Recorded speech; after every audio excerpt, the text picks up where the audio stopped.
morning, my lovely students. Welcome back to my class.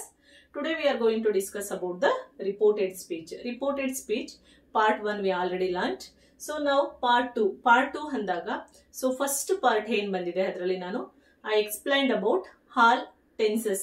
Tenses means present tense. Present tense ಅಲ್ಲಿ ಬಂದು ನಿಮಗೆ present simple, present continuous, present perfect continuous. And I already explained about the assertive sentences and interrogative sentences ಅನ್ನ part 1 ಅಲ್ಲಿ explain ಮಾಡಿದೀನಿ. ನಿಧಾನವಾಗಿ ಏನು explanation ಮಾಡಿದೀನಿ ಅದನ್ನ ನೀಟಾಗಿ ನೋಡಿ ಕಲಿರಿ.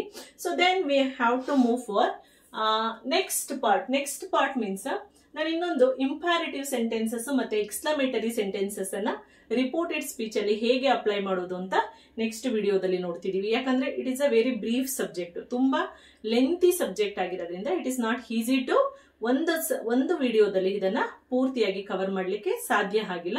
ಸೊ ಹಾಗಾಗಿ ನಾನು ಸ್ಪ್ಲಿಟ್ ಮಾಡಿ ಅಸರ್ಟಿವ್ ಮತ್ತೆ ಇಂಟರೋಗೇಟಿವ್ ಅನ್ನ ಸಪರೇಟ್ ವಿಡಿಯೋ ಮಾಡಿದ್ದೀನಿ. ಹಾಗೇನೆ ಇಂಪ್ಯಾರೇಟಿವ್ ಅಂಡ್ ಎಕ್ಸ್ಕ್ಲಮೇಟರಿ ಸೆಂಟೆನ್ಸಸ್ ಅನ್ನ ಈಗ ಕಲಿತಾ ಹೋಗೋಣ. ನಿಧಾನವಾಗಿ ಸ್ವಲ್ಪ ಕಾನ್ಸಂಟ್ರೇಷನ್ ಅನ್ನ ಕೊಟ್ಟು ಕಲಿತಾ ಹೋಗಿ. First we have to know about imperative sentence. We know, students, what is the meaning of imperative sentence? Imperative sentence are sentences we use to command, order, request, suggestions and ಇಂತಹ permissions ಇದಕ್ಕೆಲ್ಲ ನಾವೇನನ್ನ ಬಳಸ್ತೀವಿ ಅಂತಂದ್ರೆ we use to ಇಂಪ್ಯಾರೇಟಿವ್ sentence. ಹೌದಲ್ಲ? ಇಂಪ್ಯಾರೇಟಿವ್ sentences ಅನ್ನ reported speech ಅಲ್ಲಿ ಹೇಗೆ apply ಮಾಡ್ಕೊಳ್ಳೋದು ಅಂತ ಈ ದಿನ ಕಲಿತಾ ಹೋಗೋಣ. I return here 5 types of examples ಅನ್ನ ಬರೆದಿದ್ದೀನಿ. ಸೊ ಈ 5 ಎಕ್ಸಾಂಪಲ್ಸ್ ಅನ್ನ ನಾವು ಸಾಲ್ವ್ ಮಾಡ್ತಾ ಹೋದಾಗ it is little bit easy for your next examinations ಅಂತ ಪ್ರಯತ್ನವನ್ನ ಪಡ್ತಾ ಇದ್ದೀನಿ. So B concentrate. ಸೊ ಹಾಗಿದ್ರೆ first point what I gave. So ಮೊದಲಿಗೆ ನಾನು ಫಸ್ಟ್ ಪಾಯಿಂಟ್ ಅನ್ನ ಇಂಪ್ಯಾರೇಟಿವ್ ಸೆಂಟೆನ್ಸಸ್ ಅಲ್ಲಿ ದ ಕಿಂಗ್ ಸೆಡ್ ಟು ಈ soldier bring the thief here before now. ಹಾಗಾದ್ರೆ ಇಂಪ್ಯಾರೇಟಿವ್ ಸೆಂಟೆನ್ಸಸ್ ಅಲ್ಲಿ ಯಾವ ಕಡೆ ಕಾನ್ಸಂಟ್ರೇಟ್ ಮಾಡಬೇಕು ಮ್ಯಾಮ್? ಇಲ್ಲಿ ಇನ್ವೈಟೆಡ್ ಕಾಮವನ್ನ ರಿಮೂವ್ ಮಾಡ್ಲಿಕ್ಕೆ ನೋ ಯೂಸ್ ದಟ್ ವರ್ಡ್ ಕಂಜಕ್ಷನ್ಸ್ ಅನ್ನ ಬಳಸೋ ಹಾಗಿಲ್ಲ. ಜೊತೆಗೆ ಇಲ್ಲಿ ನಾವು ಅಪ್ಲಿಕೇಶನ್ಸ್ ಮಾಡುವಂತ ಅಥವಾ ಅಪ್ಲೈ ಮಾಡುವಂತ ಮೆಥಡ್ ಚೇಂಜ್ ಇರುತ್ತೆ. How means here the king said to ಈ soldier. The king said. It's a normal word, direct speech. But in imperative sentence, here king what did for his soldier? ಏನು ಹೇಳ್ತಿದ್ದಾರೆ ಸೋಲ್ಜರಿಗೆ? Commanded, request, order, suggestions and warned, ಏನಾದ್ರೂ suggestions ಏನನ್ನ ಕೊಡ್ತಿದ್ದಾರೆ ಅನ್ನೋದು important ಆಗುತ್ತೆ. ಹೇಗೆಂದ್ರೆ ಇಂಪ್ಯಾರೇಟಿವ್ apply ಆಗೋದೇ ಆ ಮೆಥಡ್ ಅಲ್ಲಿ. ನೋಡಿ, the king what is doing? ಏನ್ ಮಾಡ್ತಿದ್ದಾರೆ ನೋಡಿ. ದ ಕಿಂಗ್ ಸೆಡ್ ಟು ಈ soldier bring the thief here before now ಅಂತ ಹೇಳ್ತಿದ್ದಾರೆ. ಹಾಗಾದ್ರೆ ಏನ್ ಮಾಡ್ತಿದ್ದಾರೆ? Here the king ordered. ಏನ್ ಮಾಡ್ತಿದ್ದಾರೆ? ಆರ್ಡರ್ ಅಲ್ಲ, ಹಾರ್ಡರ್ಡ್. V2 ಅನ್ನ ಅಪ್ಲೈ ಮಾಡಿ. ಕೇಳಿಸ್ತಿದ್ಯಾ? The king ordered, the king commanded, the king requested, suggested. ಓಕೆನಾ? ದ ಕಿಂಗ್ ಹಾರ್ಡರ್ಡ್ ಇಷ್ಟನ್ನ ಹಾಕಿದ್ರೆ you will get half marks. Remember, the king ordered them to or is soldier to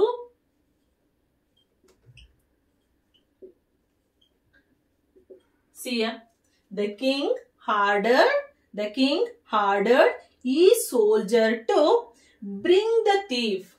Bring, inverted comma, close. Bring the thief. ಇಲ್ಲಿ ಅಂತಹ changes ಬರಲ್ಲ imperative ಅಲ್ಲಿ. Here change into there. Here change into reported speech and pattern ನಿಮ್ಗೆ ಗೊತ್ತಿದೆ. There, before, now change into then. Tough ಅನಿಸ್ತಿದ್ಯಾ? No. ಅರ್ಥ ಆಗ್ತಿದ್ಯಾ? What sentence explained. Imperative sentence ಅಲ್ಲಿ ಏನನ್ನ ಎಕ್ಸ್ಪ್ಲೈನ್ ಮಾಡ್ತಿದೆ ಅಂತ ಮಾತ್ರ ಅರ್ಥ ಮಾಡ್ಕೋಬೇಕು. It is order, request, suggestions ಏನಿದೆ ಸೆಂಟೆನ್ಸಸ್ ಅಲ್ಲಿ, ಕಮಾಂಡೆಡ್ ಅಂತ ಅರ್ಥ ಮಾಡ್ಕೊಂಡ್ರೆ you will get easily marks. ಇದಕ್ಕೆ ನಿಮಗೆ ಮಾರ್ಕ್ಸ್ ಸಿಗೋದು ಇಂಪ್ಯಾರೇಟಿವ್ ಸೆಂಟೆನ್ಸ್ ಅಲ್ಲಿ. The king order not order ಈ ಸೋಲ್ಜರ್ಸ್ ಟು. ನೋಡಿ, ಟು ಅನ್ನ ನಾನು ಇಲ್ಲಿ ಬಳಸ್ಕೊಂತಿದ್ದೀನಿ. Soldiers to bring the thief. Here change into there. Before, now change into then. It's clear? ಗೊತ್ತಾಗ್ತಿದೆಯಲ್ಲ ಹೇಗೆ ಅಪ್ಲೈ ಮಾಡೋದು ಅಂತ. So next second She said to me, please help me. Please. Please. What it is explained? It is requested. Howdalla? We are using the word for please. Please give me some water. Please give me drop. Please give me your pen. Please give me. Please for a requested word. ಹಾಗಾದ್ರೆ ಏನ್ ಮಾಡ್ತಿದ್ದಾರೆ? She requested. She requested. She requested me. Means she requested me to. ಇಲ್ಲಿ ಇಂಪೇರೇಟಿವ್ sentence ಅಲ್ಲಿ ಬರುವಂತ to ಅನ್ನ ಇಲ್ಲಿಗೆ ಸೇರಿಸ್ಕೊಳ್ಳಿ. Me to help. That's all. Sentence meanings okay. She requested me to help. We too. What she did? She requested me to help. Okay, fine. So next, ma'am said to be quiet and listen to my words. I'm always saying my students. Howdalla?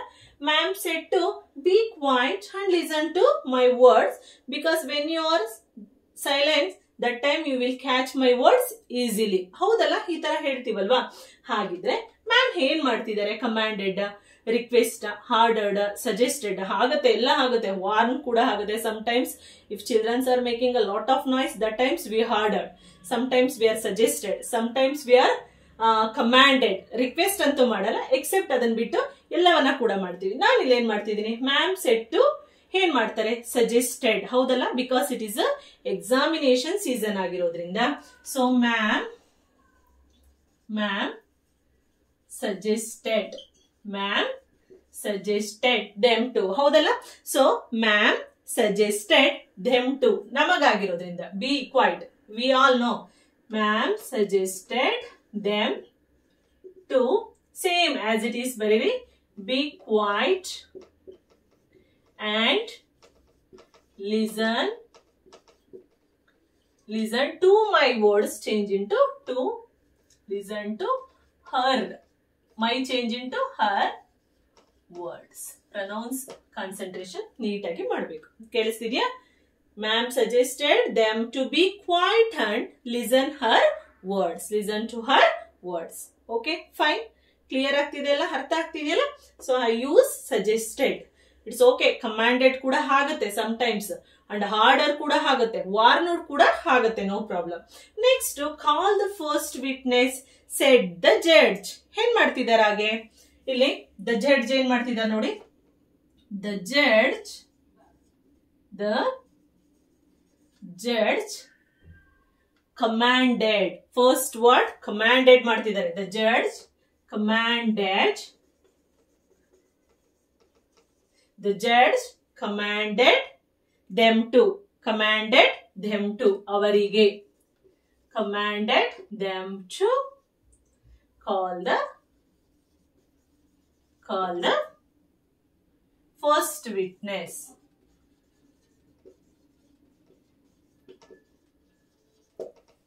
Yes. So what the judge did? The judge commanded. Howdalla? Commanded them to call the first witness. It's the right answer. Okay, clear? ಒಮ್ಮೆ order, requested, suggested, commanded ಎಲ್ಲಾ ರೀತಿಯ words ಗಳನ್ನು ಕೂಡ apply ಮಾಡಿ ನೋಡ್ತಿದ್ದೀನಿ. ಇದಿಷ್ಟೇ. ನೀವೀಗೆ order, requested, suggested, commanded ಹಾಕ್ಬೇಕು. So when will you apply these words, you will get the half marks. So full sentence ಮಾಡಿಲ್ಲ ಅಂದ್ರೂ ಕೂಡ you will get the half marks. Otherwise, if you are right everything, it's the correct formations, you will get the full marks. Nidhi said to her mother, let me help you in the kitchen. Nidhi, one of the girl, she said to her mother, what she said? Let me help you in the kitchen. Amma, I will help you in the kitchen ಅಂತ ಕೇಳ್ತಿದ್ದಾರೆ. ಹಾಗಾದ್ರೆ ಏನಂತ ಕೇಳ್ತಿದ್ದಾರೆ? ಇಲ್ಲಿ ನಿಧಿ told also okay and suggested also okay. Nidhi suggested or told her mother to. See here, Nidhi told or suggested her mother to let me change into she's girl. So her, let her help you change into her in the kitchen. Full stop. Okay na? Nidhi told, it's okay, no problem. Suggested also, okay.